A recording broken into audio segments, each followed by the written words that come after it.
तो एक धुआंधार सेशन के बाद चौपाल अब भारत की बारी में आपके सामने कृषि मंत्री, पूर्व मध्य प्रदेश के मुख्यमंत्री, बहुत सारे रिकॉर्ड अपने नाम कर चुके हैं और आजकल जेन जी के दिलों में बड़ा धड़कते हैं, क्योंकि इंस्टा रील्स पर अगर आप देख रहे हैं तो किसानों को मॉडर्न चीजों से अवगत कराने से लेकर आम की खुशबू आप तक पहुंचाने तक का काम कर रहे हैं। शिवराज सिंह चौहान जी के लिए जोरदार तालियां।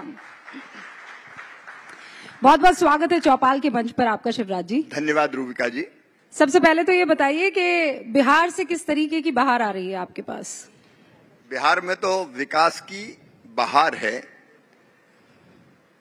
एनडीए एकजुट है, एकजुट एनडीए, एकजुट बिहार, फिर से बनेगी सुशासन सरकार। शिवराज जी, मैं आपका एक्स पर प्रोफाइल देख रही थी, उस पे आपने लिखा था भाई और मामा।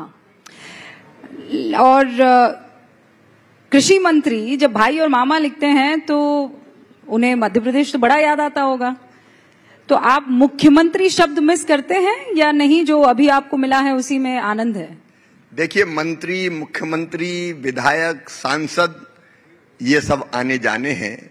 भाई परमानेंट है, मामा परमानेंट है। और सबसे बड़ी बात यह है, मैं प्रेम को ही ईश्वर मानता हूं। भारत में आज नहीं, हजारों साल पहले से कहा, आत्मवत सर्वभूतेषु, सिया राम में सब जग जानी। सृष्टि के कण कण में वही विराजमान है। इसलिए तो अपने देश ने कहा वसुधैव कुटुंबकम, सारी दुनिया ही एक परिवार है। ये धरती तो वो धरती जहां जो कहती है प्राणियों में सद्भावना हो और विश्व का कल्याण हो। तो सबको प्यार करो, ये जीवन का मूल मंत्र है। और प्यार का पर्याय है मामा और भाई। आपने कहा सबको प्यार करो, यही जीवन का मूल मंत्र है, पर ये मोहब्बत की दुकान तो राहुल गांधी ने खोली हुई है ना सर, और आप पर नफरत का इल्जाम लगाते हैं।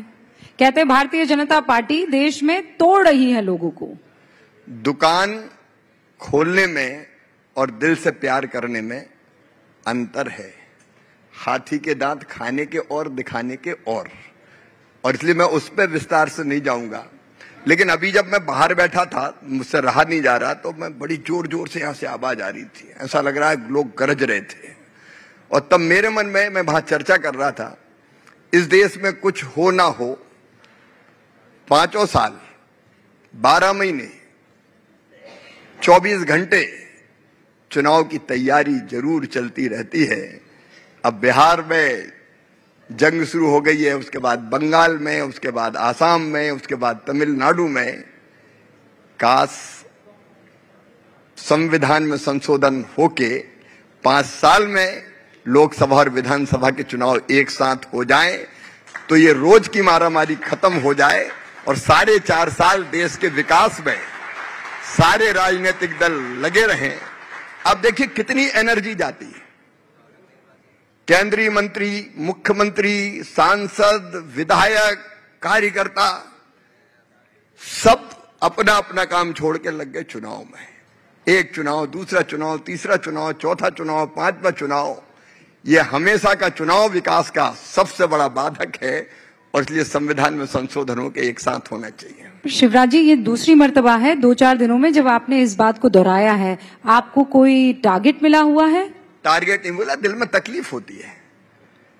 अब मैं कृषि मंत्री हूं, लेकिन बिहार में चुनाव हो रहे हैं, तो खेतीबाड़ी थोड़ी देखूंगा, चुनाव देखने जाना पड़ेगा मुझे। हर एक पार्टी अपने अपने कार्यकर्ता भेज देती है। मैं कृषि मंत्री नया बना, झारखंड में चुनाव आ गए, तो खेतीबाड़ी छोड़ के झारखंड चले गए। अब आप सोचिए, मैं बहुत गंभीरता से आपके माध्यम से, चौपाल के माध्यम से देश की जनता से कहना चाहता हूं, विचार करो। हमारी सारी एनर्जी चुनाव जीतने में और चुनाव लड़ने में लगती है। नहीं, पर शिवराज जी, जनता तो तैयार हो जाएगी, उनको तो चलिए एक ही बार में चुन लेना होगा। आपके साथी लोग तैयार होंगे क्या? कांग्रेस तैयार होगी, इंडिया गठबंधन तैयार होगा? नहीं, इस पे कंसेंसस बनना चाहिए और जनता अगर तैयार हो गई तो बाकी सबको मानना ही पड़ेगा। पर वो तो यही मानने को तैयार नहीं है कि ईवीएम ठीक से काम कर रहा है, चुनाव आयोग ठीक से काम कर रहा है, एसआईआर हुआ वो आपके पक्ष के लिए हुआ है कि उनके पक्ष के लिए हुआ है? जब यही मानने को तैयार नहीं है तो एक देश एक चुनाव मान लेंगे क्या? मुझे ये लगता है कि चाहे राहुल जी हो, कांग्रेस हो, महागठबंधन हो, इनको देश की जनता की नब्ज ही पता नहीं है। ये ऐसे मुद्दों को लेके खुद का टाइम खराब कर रहे हैं जिनसे इनको कुछ फायदा ही नहीं होने वाला। ऐसा यार कोई मुद्दा है क्या?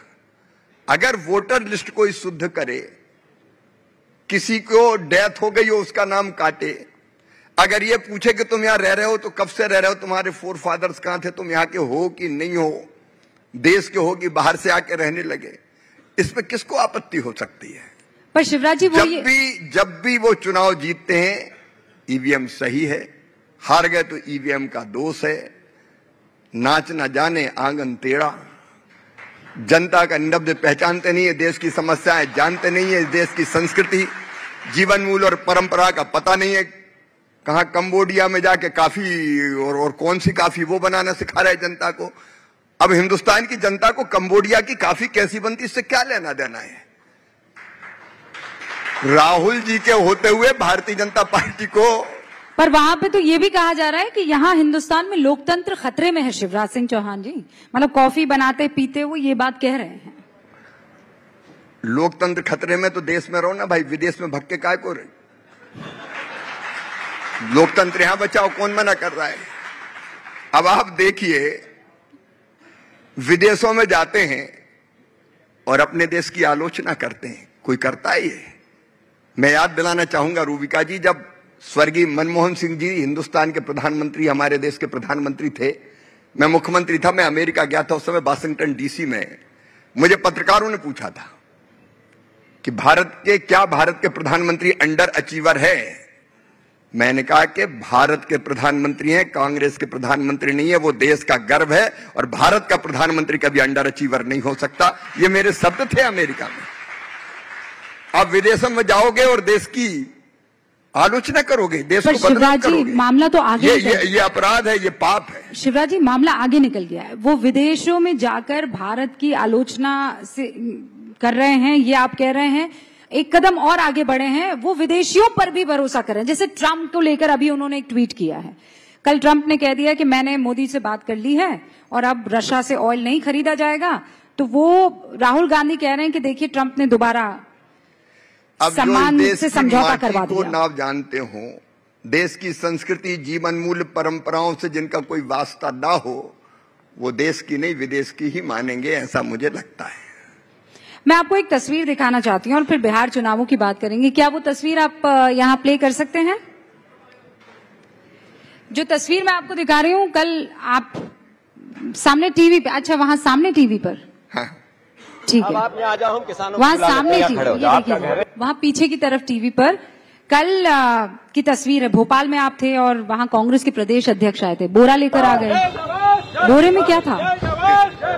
ऐसा मैं तो हर एक का स्वागत करता हूँ। वो आए तो मैं अंदर बुलाओ, बाहर का के लिए।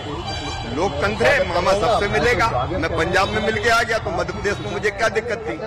अब वो अकेले आए तो मैं बाहर गया ढूंढने में, किसान कहाँ है? किसानों को भी अंदर लाओ, घर में बिठाऊंगा। किसानों को बुला लो, किसानों को बुलाओ। मैंने कहा बुलाओ किसान। एक मिनट फिर बुलाया गया किसानों को। हम ढूंढ के किसान लाए बाहर से, मैं खुद लेने गया कि आओ भाई आओ, बैठो और बात करो, इसमें क्या दिक्कत है? सर वो बोरा लेकर आए थे, उन्हें लगा कि आप उनकी बात नहीं सुनेंगे, आपने तो सुन ली। ठीक नहीं किया ना आपने?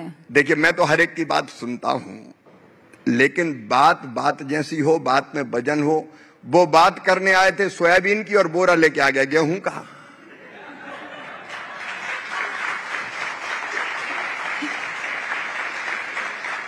अच्छा पूरे साजो सामान के साथ, यहां माइक लगा, यहां माइक लगा, यहां माइक लगाए, क्योंकि किसानों से कोई वास्ता नहीं था, लेना देना नहीं था। केवल वो मीडिया में दिखने के लिए नौटंकी करनी थी। तो माइक लगा, लगू के किसान किसान चिल्लाएंगे और चले जाएंगे। मैंने कहा बैठो, बात करो, तथ्य दो, तर्क दो।